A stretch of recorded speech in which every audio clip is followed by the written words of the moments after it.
আসসালামু আলাইকুম। কেমন আছো প্রিয় বন্ধুরা? চলো আজকেও তোমাদেরকে একটা সত্য ঘটনা শোনাবো। আমাদের গ্রামে ভাই ছিল একজন আর এরা বোন ছিল ৪ জন। তো ৪ বোনের মধ্যে ৩ বোনের তো ভালো, ভালো বিয়ে হয়ে গেছে মোটামুটি। এমন জায়গায় বিয়ে হয়েছে যে বেলা শেষে দুমুঠ ভাতের ব্যবস্থা তাদের স্বামীরা করে দিতে পারবে। তো ৪ বোনের নাম আমি আসলে গোপন রাখছি। ব্যক্তি স্বার্থে গোপন রাখছি, বলতেছি না। আর আমাদের যত গল্প আছে সবই কারো না কারোর জীবনের গল্প, যে গল্পগুলো আমি আমাকে কেন্দ্র করে আপনাদের সামনে তুলে ধরি। আসলে আমরা বিভিন্ন মানুষের জীবন কাহিনী কালেকশন করে সেগুলাই আপনাদের মাঝে তুলে ধরি। খারাপ উদ্দেশ্যে নয়, শুধুমাত্র সতর্কতা অবলম্বনের জন্য। তো যাওয়া যাক কী ঘটেছিল। তো ৪ বোনের মধ্যে সবথেকে ছোট যে ছিল, সে ছিল আমাদের গায়ের।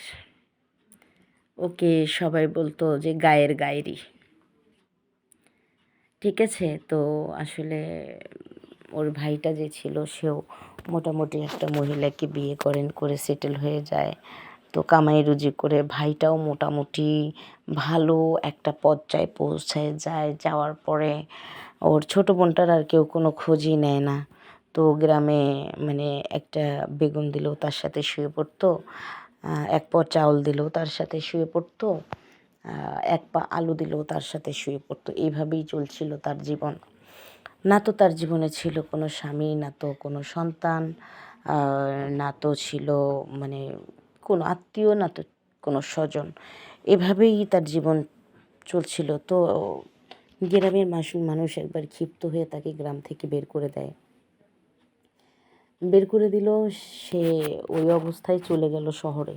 শহরে চলে যেয়ে যে জায়গাটায় সে ঠিক একটা খোলা মাঠ, চারদিকে বিল্ডিং আছে, বিল্ডিংয়ের মাঝে ফাঁকা আছে, এই ধরনের একটা জায়গার মধ্যে সে তাম্বু বা প্লাস্টিক এই জাতীয় জিনিস টানাইয়া মোটামুটি নিজের থাকার একটা ব্যবস্থা করে নেন।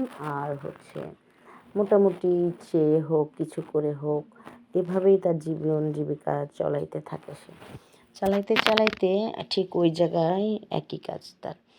ওই ২০ টাকায় রিকশাওয়ালা মানে না, ভ্যানওয়ালা মানে না, ট্যাক্সিওয়ালা মানে না, কিছুই মানে না।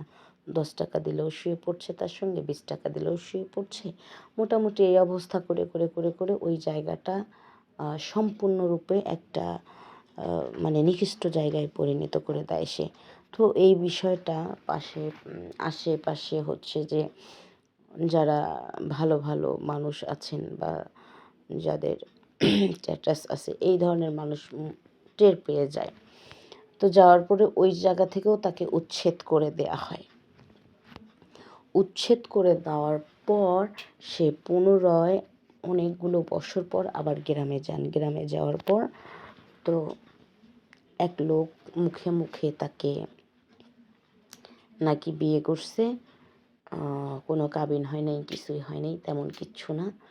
হওয়ার পরে মোটামুটি ওই লোক সরাসরি মানে সপ্তাহখানেক নিয়ে তার সাথে সংসার করছে, ঘর করছে বলতে কি ওই রাতে তাদের সাথে আর কি ছিল মহিলাটার সাথে। থাকার পর মহিলাটা গর্ভবতী হয়ে যায়। গর্ভবতী হওয়ার পর ওই মহিলাটার একটা সন্তানও হয়। তো সন্তানটা এখনও আছে, ভালো আছে।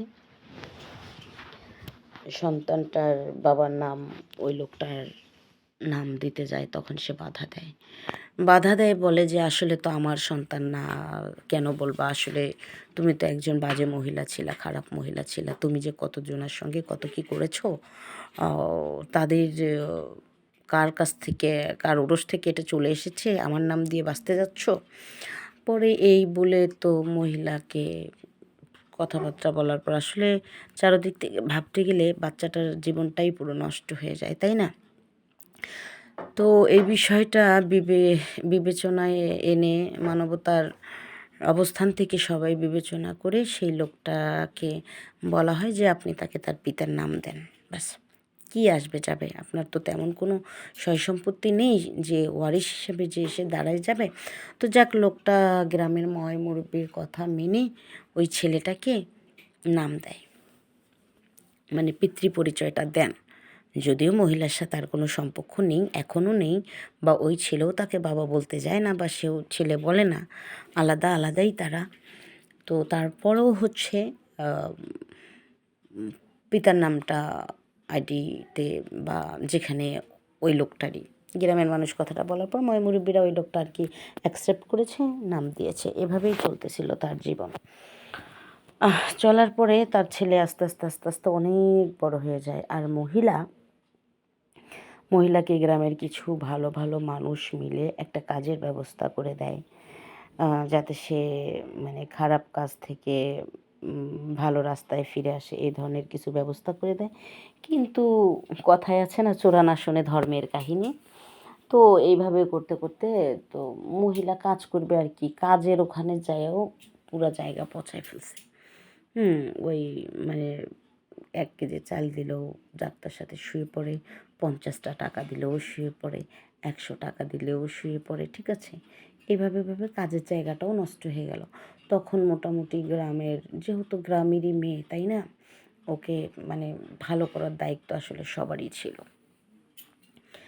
তো ছেলেটাও বড় হয়ে গেল, পরে ওর ছেলেকে ডাকালো, ওর ভাইকে ডাকাইলো। ওর অন্যান্য বোনরা ওরকে পরিচয় দিত না, ওর ভাইকে ডাকলে শুনতো, কিন্তু ভাই ওর তেমন কোনো জিনিসে ইনভলভ হতো না, কারণ ও কারো কথা শুনতেন না। তোর ভাইকেও ডাকালো, বললো এভাবে চললে তো হবে না, আমাদের সমাজে আরও অনেক মেয়েরাই বাস করে, একটা গ্রামের মধ্যে একটাই মহিলা এভাবে কি করে নষ্টামি করতে পারে। করার পর, ডাকার পর ওর ভাই বোন সবাই ডাকাইলো।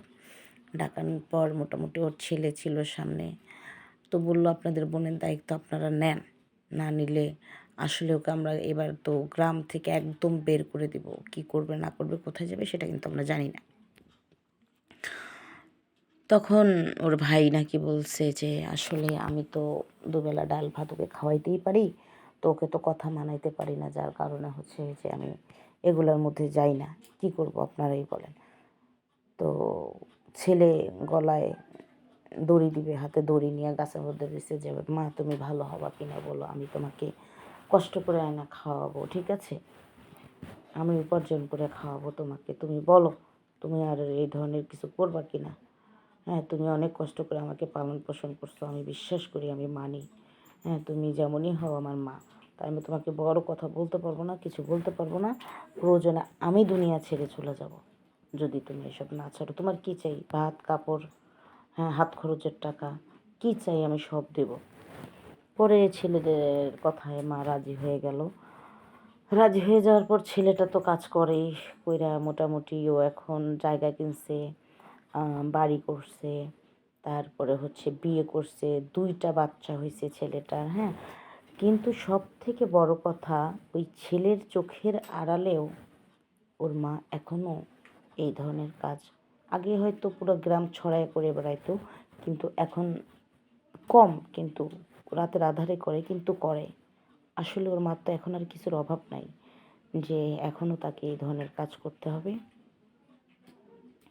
তো আমরা বিষয়টা জানার পরে তাকে অনেক বোঝানোর চেষ্টা করলাম। তাকে বললাম আসলে যদি আপনার টাকা পয়সার আরও হেল্প লাগে সেটাও আমরা করবো আপনাকে, বাট আপনি এটা কেন করছেন? তাছাড়া আপনার তো এখন বয়সও হয়ে গেছে, আপনি মোটামুটি দাদি হয়ে গেছেন, যদিও আপনি ইয়াং দেখতে অনেকটা, আর জীবনে যদি আপনার এতই প্রয়োজন ছিল তাহলে কেন বিয়ে করলেন না? পরে আমরা ওনার সাথে কথা বলা, আলাপ আলোচনা সব কিছু করে মোটামুটি এমন একজনকে ফাইনালি পেয়ে গেছি যে জেনে শুনে সব কিছু মেনে নিয়ে তাকে বিয়ে করে সংসার করবে, এবং আমরা তাদের বিয়েটাও সম্পূর্ণ করে দিয়েছি। এটাই আপনাদের সঙ্গে শেয়ার করার ছিল। তো জানাবেন আসলে আমরা কাজটা ভালো করছি না খারাপ করছি। তো সবাই ভালো থাকবেন। আসসালামু আলাইকুম।